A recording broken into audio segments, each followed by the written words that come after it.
What's up, Buck? I'm Doug. And I'm Eric. We're D&E in the garage, but we are not in the garage today. We are outside. Why are we outside, Eric? Because we got this lovely DOA ZJ you all been waiting for. This is the DOA you guys have been waiting for. We've been teasing it for a year. We've had it on property for a year.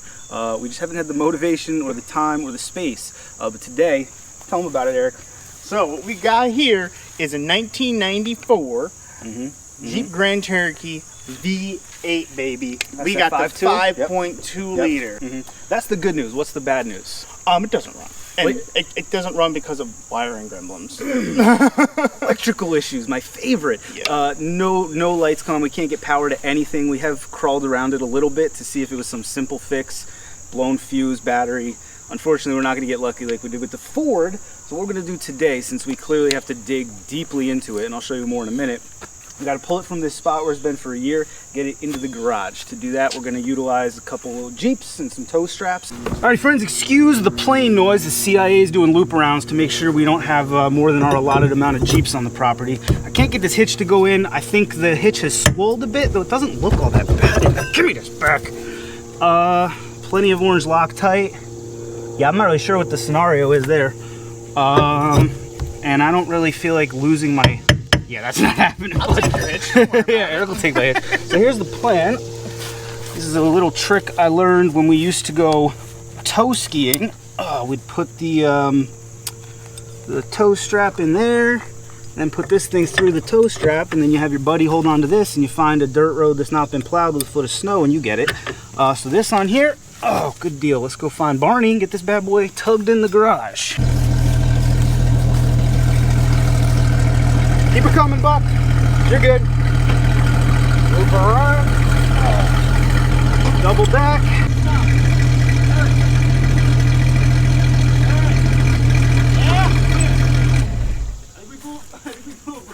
Already? Alright. It was felt real tight, and then it was real not tight. Oh yeah. Is it blowing out? Oh yeah, baby. It's like a sprinkler down there. What do we do? Well, I guess we just go for it.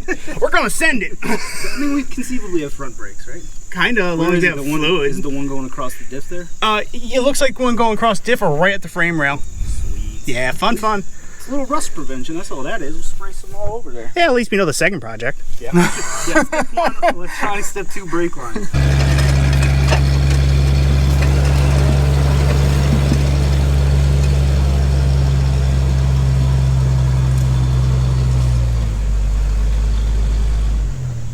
Alrighty, y'all might remember the last time we tried to push something with Barney's big old bumper. We put a winch through the grill of the Dakota. We're gonna try to not do that today. You know what, let your winch out.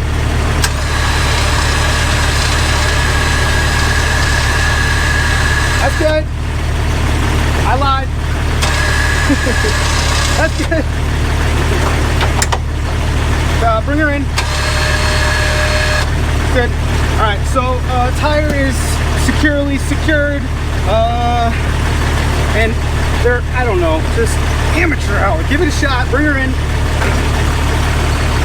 Alright, I'm gonna get in here and I'll push, you steer. Okay. Oh. Alright guys, so just a couple things here to note. The special feature I really like is got this EVIC. You don't see that in Laredo, and I don't know why.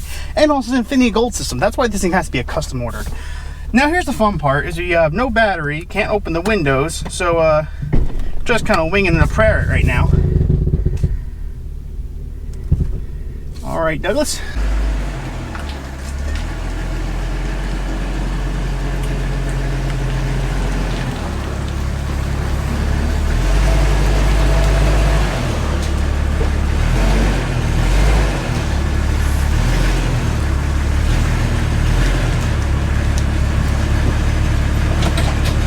Alright, there she is, finally in the garage. This is the first few minutes of what inevitably is a pretty long video as we diagnose this. Next shot will likely be us inside the cab banging on electrical connections with a hammer. I think I might have found a hint towards our electrical problem.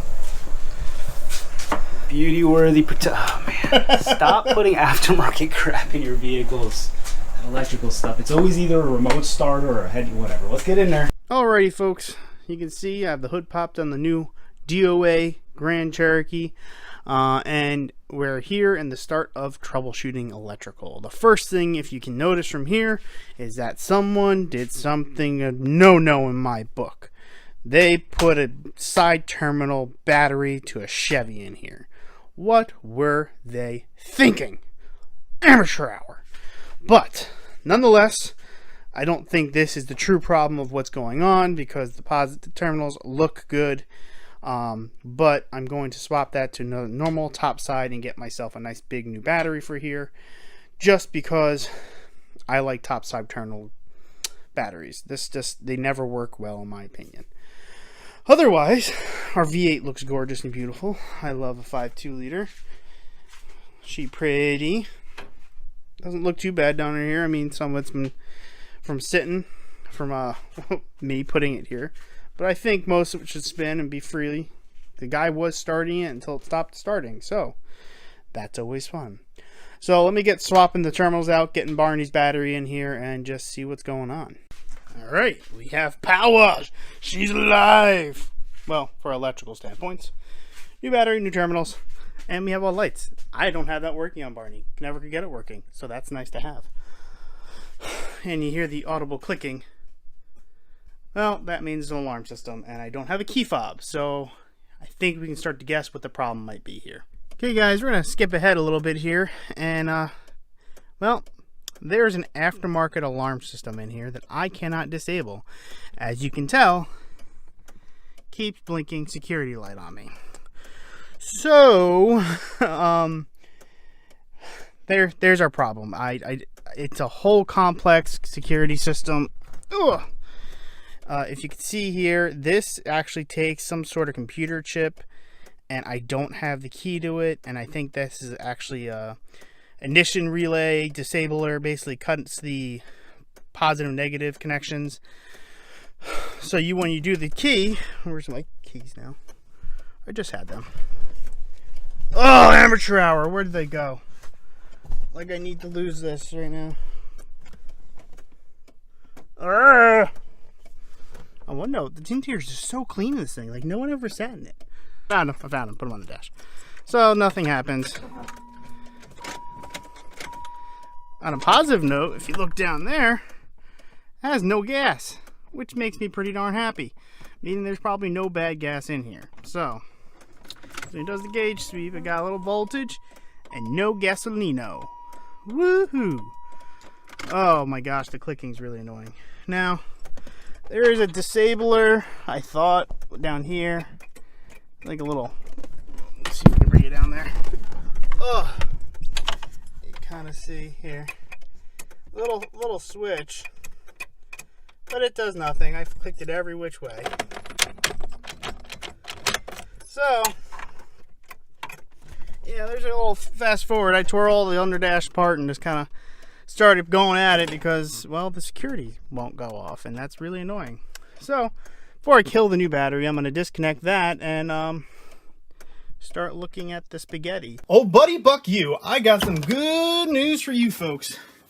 Don't pay attention to the Italian spaghetti sauce mess down here, but I happened to start pulling everything apart and took out a relay and put a little hot wiring onto her. And that basically bypasses this little guy that needs this like old school like Super Nintendo chip. And with that, let me get the key. We have some good old life back in this 5.2. Now it runs like junk and doesn't stay lit, but I'm assuming that's due to the fact that the gas is pretty much yellow. So watch, I'll prime the pump. Pay attention to focusing. Alright, and we'll go take a look how yellow this stuff is when I Schrader valved it. So you look right out here, you can see how that's got some yellow tinge to it when it comes out. Little rust, little yellow. So I got the funnel in there. I'm gonna go put the dinosaur juice in there, see if she stays lit a little more. If not, I might have to do a little pump and ski out ski of the old varnish that is now in my tank and water. But like I said from the previous clip, baby's pretty much empty, so I'm excited for that. So, a lot of good progress tonight on this baby. I'm going to put some gas into her, and we're going to see if she stays lit for us. I just don't think I'm going to get her lit up tonight. I put about 2 gallons of fresh fuel in there, but I think my fuel filter might be just corroded, filled with water, or something real bad. Got that good old yellow varnish in there you like to stain the oak with. But I'm pretty sure I can get this thing fired off now. So she's got some life into her. I'm excited. And you know what? Hopefully I get this thing actually permanently running tomorrow after I do a fuel filter. But we'll go through how to change a fuel filter on a ZJ and some couple other things. The first time under this Jeep, well, second time since I bought it over a year ago. Frame looks pretty solid. Control arms aren't too bad. Drive shaft is real under the sea like. Must have met the Little Mermaid or something while it was down there. Elsewise, it's not too bad. You can see where I blew the brake line over here. See the little guy right here all wet, and over there, that's what pops. But that's typical of any Jeep. I don't know why they have like spring steel around the whole line. Whatever. But let's get to pulling the filter. I'm going to do something else that I was talking to a buddy about. And he said would be a good idea on this Jeep. Oh, look, hey. Hold on, found something else new and fun. This is what happened to Barney. As you can see it, I'm gonna get my light adjusted. As you can see, the back controller is broken. Well, I was gonna replace them anyway, but Barney had done that one months before. So let's get you in a good position to watch this gas. Here we go. Alright, so it should be. Oh, I forgot how much fun working behind the camera is. Maybe the light gets blocked because I gotta get in there. This little pinch on these 2 white clips. And a little wiggle wiggle. Got one. Another one good. Oh, here we go. Just that light for you. That's still very yellow and varnishy. Alright. Oh yeah. Alright, we're looking. Stuff's come out of that line up there. Alright, let's go do it.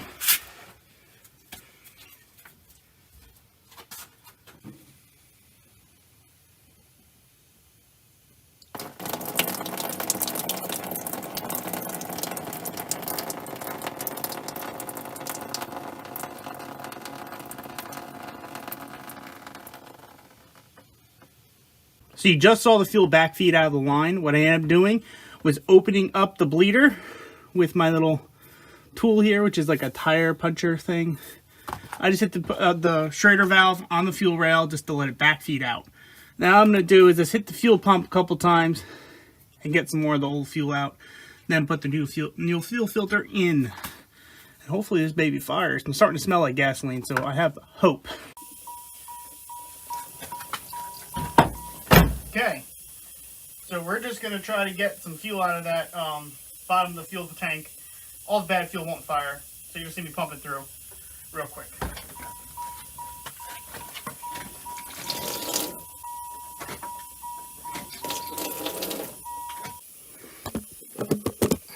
Okay, looks like we got all the fuel out, so I'm just going to get that new filter on, and we'll see if she fires. I got the new fuel filter on.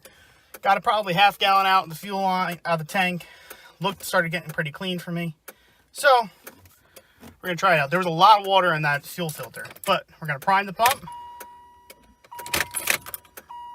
3 turns should do it and go. Maybe not 3. It's getting close.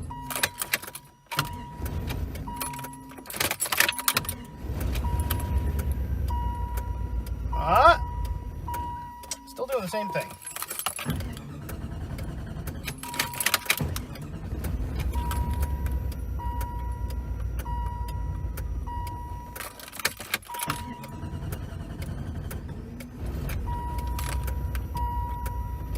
Still running crappy. I'm wondering if there's still some bad fuel in the bottom of the tank.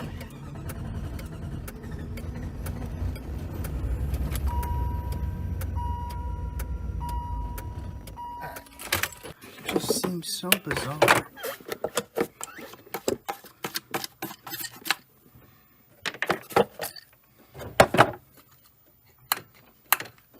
it's moving. One thing Doug and I love is that these cars don't need inspections, but I also hate it at the same time because they can't tell me what's wrong with it. Modern computers at least tell me that much. Oh, alright, let me keep playing. I'll let you guys know. Alrighty, folks. We've got some interesting problems going on here. You can see we got Mr. Douglas here. He's going to help me out. What's up, Buck? Trying to make this thing run for more than like 2.2 seconds. He's got the good old go-go juice. Yep. A little bit of the good stuff. Going bottle down feeder. Yep. Down the throat hole there. The theory is, Eric flashing lights. So there's 2 alarm systems in this bad boy, this mean machine, and we think that they're working against us. We bypassed the Nintendo chip one, but there's still the factory system in there. And Eric, what did you learn doing research on the Googleizer there? That the 93 to 95 actually have a fuel cutoff on the factory alarm system. And that's kind of how we're feeling it. It wants to go, gets a little fire off the prime of the pump, but it cuts it off after ignition. So after it fires, it goes bloop. So, to confirm that, I'm going to give her a spritz of the good stuff down the throat hole. If she'll run on this, it just means she's not getting fuel, folks. So either there's a fuel... Alright, so Eric's priming her up. We're literally just going to give her a spritz down the old throat hole. I'm going to trip over everything in the garage. Hand the camera back to Eric, and I'm going to try to keep her chooching. Go for it, buddy.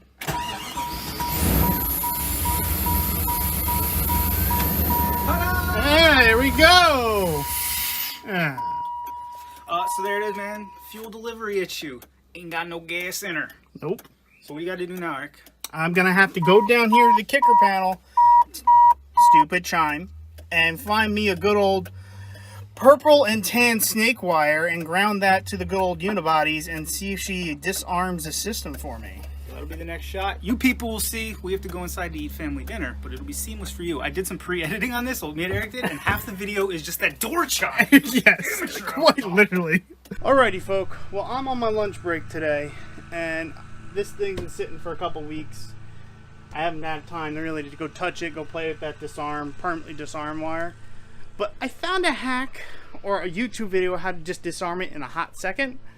And I decided to try it out. Now, obviously, I disconnect the battery because we get the light show of the security system. So, what I've been told, and it was on a 97 model. I don't know if it's going to work on my 94.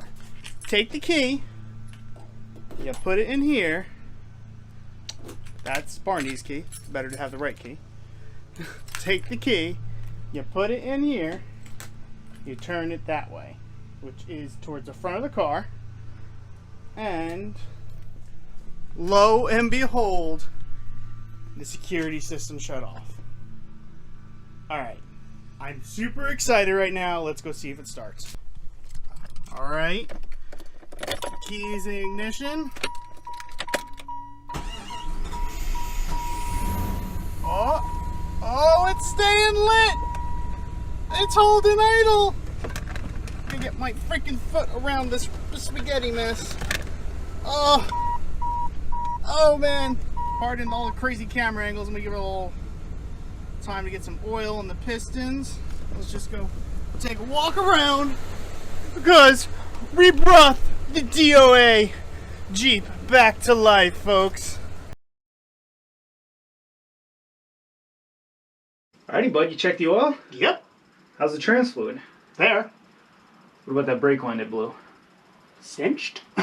Vice grips? Yeah. Good enough for government work. Should we give her a ride? Why not? First ride in a DOA ZJ. It's only been on the property for a year, bud. I didn't check the green slime supposed to be in that container over there. I mean, there's slime. Okay. Good enough for government.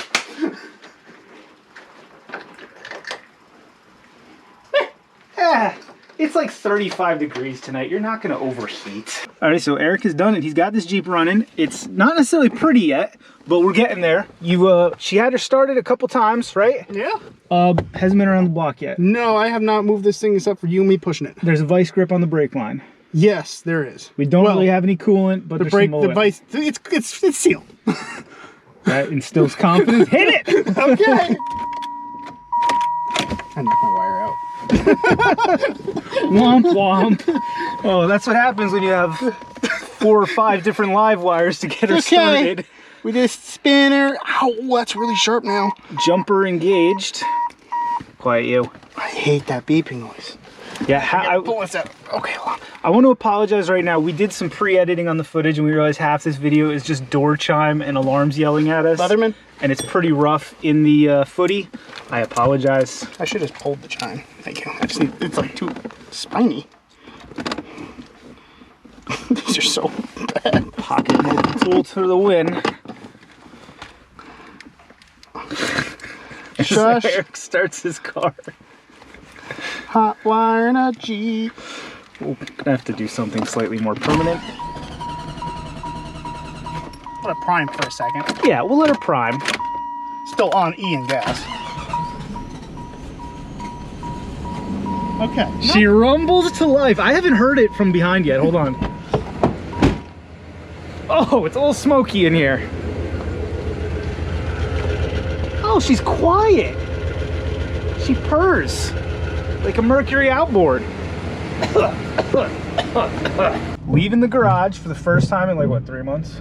It's been in here a while. If you guys noticed that starting clip, that was like August. Wasn't it? I think it was literally August. It's been a while.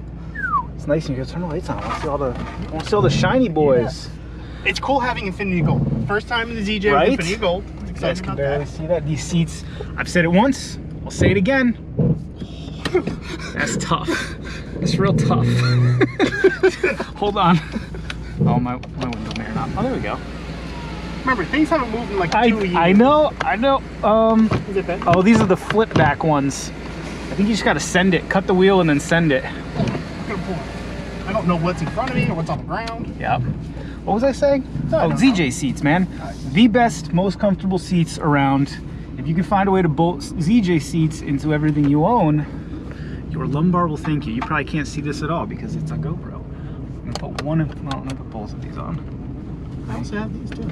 Oh, he's got those. We got lights galore. So wait, is it stopping? I mean, you're hitting the brakes, right? I mean, eventually. It's stopping. All right, well, basically, reverse works. Reverse works. Yeah, I didn't even think about that. That transmission hasn't had any fluid rolling through it. Maybe don't gun it. You sure? Moving. First gear. Second. First. Get there second. Is that a shift or did you let off? I let off a little bit to coax it. I mean, this hasn't. There it is. There we go. It's okay. We just need to get a little heat into that transmission. And don't pay attention to the brake light. I didn't put more brake fluid in when we lost all the brakes. So just sender. I wouldn't worry about it. Just get sendy. Left, right. Yeah, I like it. It is clean. Oh, there it is, bud. Schaefer! We don't have brakes potentially. Woo! Oh dear Lord. Well, there's 50, oh, folks. Oh dear Lord. It felt like 100 knowing there's a vice grip on the rear brake line. So, Barney's never fully going away. No matter what Eric says. Don't let him lie to you and tell you he's only got one more year. It also helps that Doug has a bad habit of buying things I put for sale. It's true. Damn it, that's a good point. Every time Eric tries to sell something, I buy it. It ends up in my goddamn driveway. So Barney may be mine next year, but it's not going away. But hopefully the plan is to build the perfect ZJ plow Jeep based on this one right here. That's what it was bought for. That's the whole reason he went through all this stuff. So there will be more videos coming. Let us know what you think the perfect ZJ plow vehicle should include. Maybe a Weedle lift. Yeah, a Weedle lift. A Weedle lift. Okay, we made it back to home base. To my knowledge, no parts fell off, so that's a positive. Yeah, I can't promise tools. Let's this video that you're watching right now is a year in the making. The vehicle was bought a year ago. It was rolled into the garage 3 months ago. Let's get in and just finally close this one out. So if you got any comments on the DOA ZJ Papa Smurf, by all means, leave us a comment down there in the squawk boxes. You will notice we finally did it. Another thing we've been teasing for way too long. D&E's 2020 ugly Jeep Christmas sweaters are here. You got the WJ, XJ, ZJ, TJ, pulling old St. Nick's sled. The reindeer weren't up to the task. Rudolph was sick from a night of drinking. They had to call in the reinforcements. Hey, if you want to get the job done, you get a Jeep. So on our Etsy page, if you're interested, they're going to come in the t-shirt material like this. I don't know how to pronounce it. Gildan It's a pretty good Yeah. shirt company. That's what all of our shirts are. 6-ounce t-shirts. So, yeah, It's a good shirt if you want to eat a good Christmas dinner and not feel like you got a pot belly. This is the medium right here, the schmedium. Yeah. But I'm going to say this is an XL and it fits me very nicely. I am a 5'6", 230, 40-pound man, if anyone wants to know. But it fits. The XL is actually very nice. It's comfy. It doesn't hug you on the wrong way. Yeah, man. So head over to the Etsy if you want that. It's always in the link in the description. All of our D&D merchandise is available there. It helps support the channel. We really freaking appreciate it because when we make money from selling a few t-shirts, we can afford to buy Jeeps. DOA! And the battery that goes in the Jeep. And I think we paid more for the battery than we did for the Jeep. I didn't think about that. Yep, I did. We paid more for the battery that we bought to put in the Jeep to get it running than we did for the Jeep itself. I'd say that's a win, Buck. You got a solid vehicle right now. We're going to sign off. It's pretty chilly. We need to get this Jeep out of here because it's got an aroma. Yeah, and, very strong. There's children and wives on the other side of that wall, and yeah, soon they're going to catch the aroma, and then we'll both be in the doghouse. So, comment down in our squawk boxes as always. Thanks for watching. See you next time. Toodles!